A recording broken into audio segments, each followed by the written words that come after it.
ज्ञानशक्तीचा अवतार म्हणजे आदिशक्ती मुक्ताबाई आहे.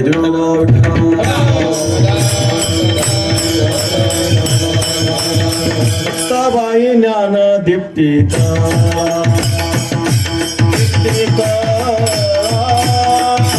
मुक्ताबाई ज्ञान दीप्तिका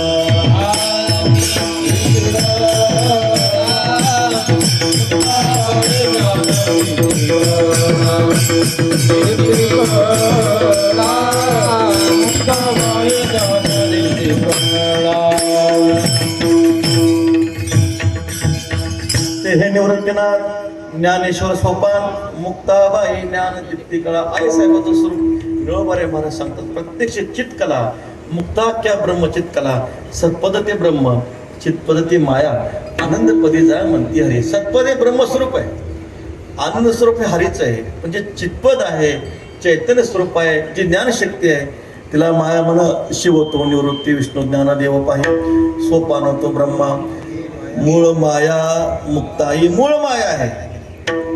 परास शक्ती विउधैव श्रूयते या सर्वमिदम जगत प्रसूयते. परमात्म्याच्या 5 शक्ती सांगितल्या. 5 शक्ती सांगत असताना एक वैष्णवी माया आहे. 5 माया सांगितल्या. वैष्णवी माया, शैवी माया, दैवी माया, जैवी माया, आसुरी माया. आणि या 5ही मायेच्या पलीकडची ही परामाया भगवती आदिशक्ती जी आहे ही परामाया आहे. वैष्णवी माया माहिती आहे आपल्याला. भगवान विष्णू आपल्या भक्तावर वैष्णवी माया टाकतात. भगवान श्रीकृष्ण परमात्माने पांडुरंगाने नाथ महाराजांच्या घरी 36 वर्ष काम केलं. पण नाथ महाराजांना हे परमात्मा असं वळखायला आलं नाही. का आलं नाही? परमात्मा वैष्णवी माया टाकली होती. वसुदेवाच्या घरी नंद बाबाच्या घरी परमात्मा बाळ रूपाने जन्माला आले. पण नंद बाबाला हा परमात्मा असं वाटत नव्हतं. त्याचं कारण परमात्मा आपल्या भक्तावर वैष्णवी माया टाकतात. कारण ही माया टाकल्याशिवाय परमात्म्याला लीलेचा आनंद घेता येत नाही. पण हिला वैष्णवी माया म्हणा. शैवी माया आहे भगवान शंकराची माया. दैवी माया गीतेमध्ये 7व्या अध्यायामध्ये प्रसिद्ध आहे. दैवी अशा गुणमयी मम माया दुस्तर असणारी माया आहे. येत एक नवलावो जो जो कीजे तरुण पाहो तो आपोआप होईते. 7व्या अध्यायामध्ये पहा ही दैवी माया आहे, अत्यंत दुस्तर आहे. जैवी माया गारोड्याच्या पदार्थाला जैवी माया म्हटले. आसुरी माया अकराळ विकराळ रूप धारण करणे, दगडाचा पाऊस पाडणे, ह्याला काय म्हटलेलं आहे? आसुरी माया म्हटले. आणि ह्या 5ही मायाच्या पलीकडे असणारी परामाया जगाला उत्पन्न करणारे असणारे ब्रह्मा विष्णू महेश आणि त्या ब्रह्मा विष्णू महेशाला सुद्धा निर्माण करणाऱ्या ह्या परामाया. विठ्ठल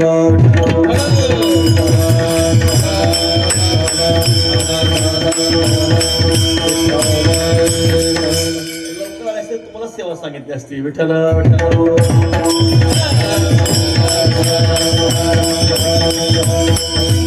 अशा असणाऱ्या परामाया आहेत.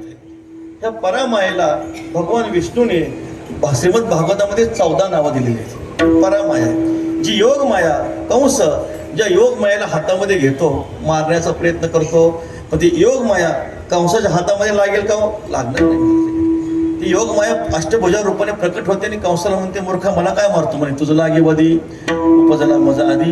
भगवान श्री नारायणाने त्या दुर्गा शक्तीला शिवशक्तीला 14 नावं दिली. दुर्गा भद्रकाली, विजया वैष्णवी कुमुदा, चंडिका कृष्णा, माधवी कन्यका, माया नारायणी, ईशानी, शारदा, अंबिका अशी 14 नावं भगवान विष्णूने साक्षात त्या शक्तीला योग मायेला दिले. आणि त्या योग मायेचा अवतार म्हणजेच आदिशक्ती मुक्ताबाई. अश्विन वद्य प्रतिपदेला घटस्थापनाचा जो दिवस आहे त्या दिवशी आदिशक्ती आदिमाया काय झाल्या? प्रकट झाल्या. आणि प्रकट होऊन त्यांनी काय केलं असेल तर जगाचा अशा प्रकारचा उद्धार केला. ही 4ही भावंड तो पुस्ती होय माता तुम्ही झने खेद करा चित्ता तरी ज्ञानासरिका काता समाधी हे सांगावे सविस्तर. यांचे कोण कोण अवतार? तेव्हा ऐसे ब्रह्मा विष्णू हर मुक्ता येते मूळ माता साचार तारावया चराचर कली माझी अवतरली मुक्ताई मुक्ती उघडी जगदीश लीला दावावया प्रगटली भुवन एक लीला. श्री निरंजन माधव सांगतात ही चित्कळाची आमुते दिसते कुमारी जिच्या प्रभेशी तुलना न पवे तमारी. निरंजन माधव सर्व संतांनी आदिशक्ती जगज्जननी मायेचं विठ्ठल संतांनी आदि माया आदिशक्ती जगज्जननीचं खूप गोड वर्णन केलं. आदिशक्ती मुक्ताबाई दासी जनी लागे पायी असे असणारे हे परामाया सगळ्या जगाला अधिष्ठान ब्रह्मा विष्णू महेश आहेत. त्या ब्रह्मा विष्णू महेशाला सुद्धा अधिष्ठान असणाऱ्या आद्यत्रय जननी देवाची, तिन्ही देवाच्या जननी असणाऱ्या आदिमाया आदिशक्ती हा परामायाचा अवतार आहे. तिने अवतार का घेतला त्याचं कारण नामदेवराय सांगता. राजे भ्रष्ट यवन झाले, ठाई ठाई दोष घडले, मग हे अवतार घेतले कली दोष हरावया. जे मनुष्य गण प्राणी, जे मनुष्य गण प्राणी,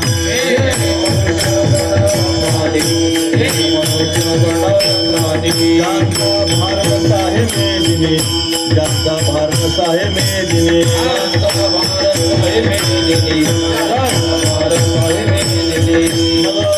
अवतार घेऊनी, मग अवतार घेऊनी,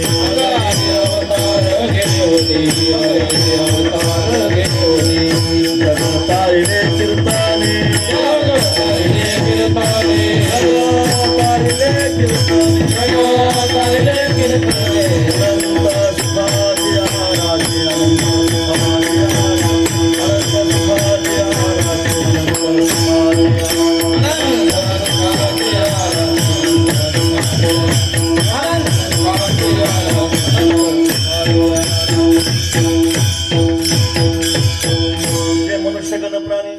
ज्यांचा भार नसाय मेदिनी, मग हे अवतार घेऊन जगत तारेले कीर्तने. कारण नामदेवराय त्या काळातली परिस्थिती वर्णन करतात. राजे भ्रष्ट यवन झाले, ठाई ठाई दोष घडले. जे हिंदू राजे होते ते भ्रष्ट झाले, मुसलमान झाले, त्यांनी सुनता करून घेतली. म्हणजे त्याने धर्मही पालटला आणि वृत्तीनंही मुसलमान झाले.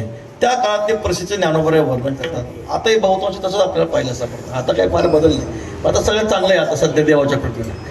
पण पूर्व काळामध्ये 15-20 वर्षापूर्वी खूप बिकट परिस्थिती होती. महाराज वर्णन करतात ठाई ठाई दोष घडले, मग हे अवतार घेतले.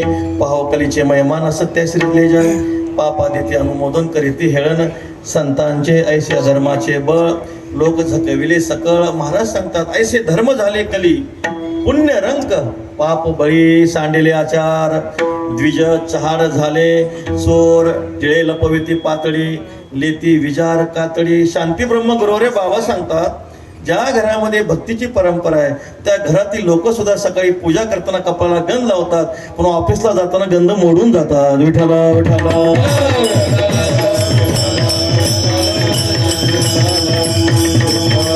अवघे बाह्य रंग आत हिरवे वरी सोम. तुकाराम महाराज वर्णन करतात. तुका म्हणे देवा काय निद्रा केली धावा, चारी वर्ण 18 एक एक पंक्ती, एके करती भोजन करते एके पंक्ती. महाराज सांगतात पुढे होईल ब्रह्मगो, शिव नयते निळी वस्त्रे पांघरती काळी. काळं वस्त्र परिधान करतील, निळे काहीतरी निळे वस्त्र अंगावर परिधान करतील. म्हणून कधी अंगावर निळ कपड्यामध्ये निळ टाकत जाऊ नये, कधी कपड्यामध्ये निळ टाकत जाऊ नये. काही लोक निळ टाकतात पण ते चुकीचं आहे. विठ्ठल काय कपडे निळ टाकले तरी 7-7 दिवस चालतात ना, ते बळ खपून घेतं. म्हणून पण ते शास्त्राने निषेध केलाय. शिव नयते निळे वस्त्रे पांघरती काळी, निळ वस्त्र परिधान करू नये, निळ वस्त्र अंगावर निळ टाकू नये, काळं वस्त्र परिधान करू नये. त्या काळात त्या परिस्थितीचं वर्णन ज्ञानोबराय नामदेवरायांनी वर्णन केलं, तुकोबरायांनी वर्णन केलं. मागे संती होते जे जे सांगितले ते येऊ लागले अनुभवा. आचार भ्रष्ट होती लोककली, पुण्यक्षीण बळी झाले पाप. वेदाचे पाठक सेवेतील मद्य तुकोबराय वर्णन करतात. वेद पठण करणारे मद्य सेवन करतील.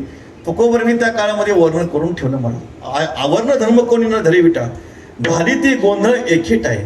अशी परिस्थिती निर्माण झाल्यामुळं ऐकणे तैसा स्वधर्म जरी लोपला तरी सर्व सुखाचा थारा मोडला, तैसा दीपास वेळ हरपला प्रकाश जाय. कारण संत महात्म्याने परमात्मा अवतीर्ण होता. दोघांचं कार्य एकच आहे, देवाशी अवतार भक्ताशी संसार, दोहीचा विचार एकपणे. पण ईश्वर विग्रहामध्ये परमात्म्याला जे करता येत नाही ते करण्यासाठी तोच परमात्मा संत रूपानं मृत्यू लोकांमध्ये अवतीर्ण होतो. कारण ईश्वर विग्रहामध्ये परमात्म्याला काय मर्यादा आहे. देवाला वाटतं जगाचा उद्धार व्हावा, पण परमात्म्याला मर्यादा आहे. परमात्मा त्या मर्यादेच्या बाहेर जाऊ शकत नाही. परमात्मा कर्म सापेक्ष फलदाता आहे. देवा विचारावे लागे पाप पुण्य, जीवाचं पाप आणि पुण्य पाहून परमात्मा फल देतो. भजनते यथा देवान देव अपि तथैवतान, छायेव कर्म सचिवा हा साधव दिनवत्सला. दिंडीमध्ये आपण जशा पावले खेळतो तशी आपली सावली काय करते, पावले खेळत असते. तसं जसं आपण ईश्वराचं आराधन करू तसं ईश्वर आपल्याला काय करत असतो, फल देत असतो. ये यथा माम प्रपद्यन्ते तामस्ततः भजाम्यहम्. एरवी तरी पाही जे जैसे माझ्या ठाई भजती तया मीही तैसाची भजे. परमात्म्याला कधी हात मोकळा करता येत नाही. पंढरपूरला आपण गेलो, गळ्यात माळ असली, कपडा गंध असला, परमात्मा म्हणतात जा वैकुंठाला. गळ्यात माळ नसली, जा नरकाला म्हणतात परमात्मा. देवाचं खातं वेगळं आहे. भक्तारागे पायापाशी दुर्जनाशी संवारी माधवो भक्त वत्सला.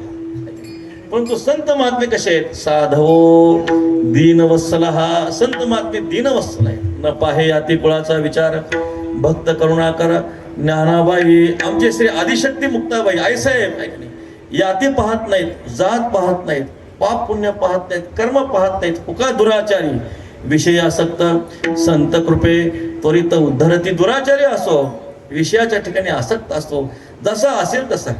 भागवतातला गोड प्रसंग आहे. श्री वसुदेवांच्या घरी द्वारकेला श्री नारद मुनी आले.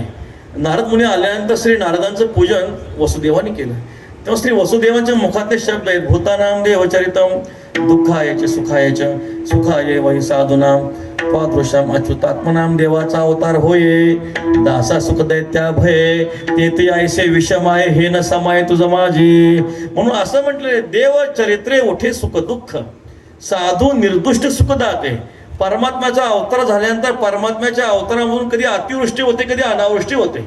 देवाच्या चरित्रातून सुखदुःखाची निर्मिती आहे. पण ज्यावेळेस या मृत्यू लोकांमध्ये संत महात्मे अवतीर्ण होतात, साधू निर्दुष्ट सुखदाते, केवळ आणि केवळ आईसाहेबाचा अवतार झाला. निवृत्तीनाथ महाराज, ज्ञानोबा, सोपान काका, मुक्ताबाईचा अवतार झाला. जगाला सुख आणि सुख प्राप्त झाल्याशिवाय राहणार नाही. म्हणून तुमचा अवतार कशासाठी आहे? शांतीब्रह्म एकनाथ महाराज अभंगाच्या दुसऱ्या चरणात